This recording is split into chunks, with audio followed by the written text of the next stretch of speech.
this up. Did Paul ever talk to you about having himself kidnapped? Whose side are you on, Mr. Chase? I thought I could trust my own blood. If she doesn't pay, first the ear, then the foot. Bastards, you did nothing. Please, no! Nobody has ever been richer than you are at this moment. I have no money to spare. What would it take for you to feel secure? More.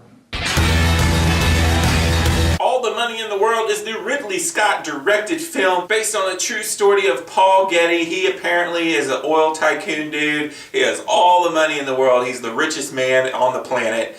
And his grandson gets kidnapped, and he's such a stingy dude that he does not want to fork over the ransom for his grandson.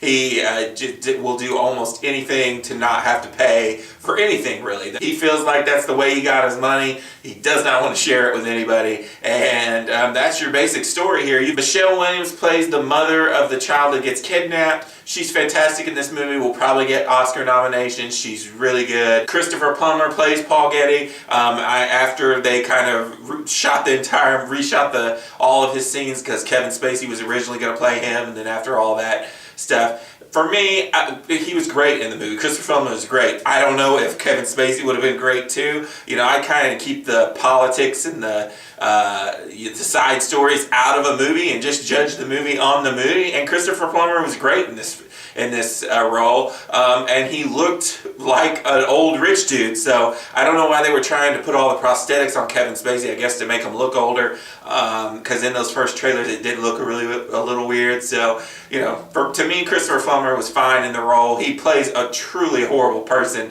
in this movie, and he does a great job at it. Now, Mark Wahlberg in this film, to me, he was Mark Wahlberg.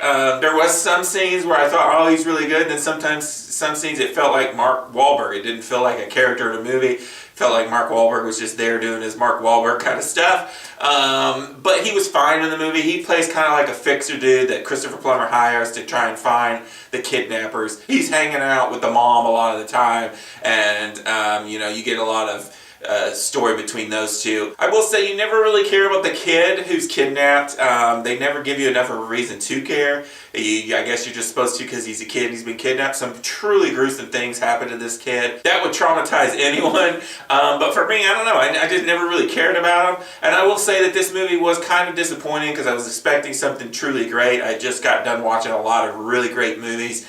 And it was just kind of average for me. It is a longer movie that dragged on for me. It didn't move as quick as some of those other great movies I had just watched. And it kind of just felt like you were just trudging along a true story. Like, I didn't really know a whole lot about any of this, but it just wasn't as interesting to me as I thought it would be. Christopher Plummer was probably the best thing in this movie. And, you know, to me, it was just an okay movie, a one-time watch. It didn't really grab me any way or the other, and I didn't really find Mark Wahlberg to be that great in the film, and I didn't care for the kid. So it was okay. I would definitely say there are a lot better Oscar-y kind of movies out right now that I would much rather watch than this, but I didn't hate it either. I'm going to give All the Money in the World a 3.5 out of 5.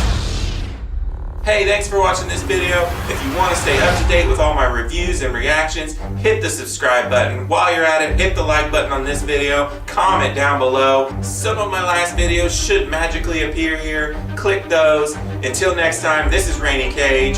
Peace out.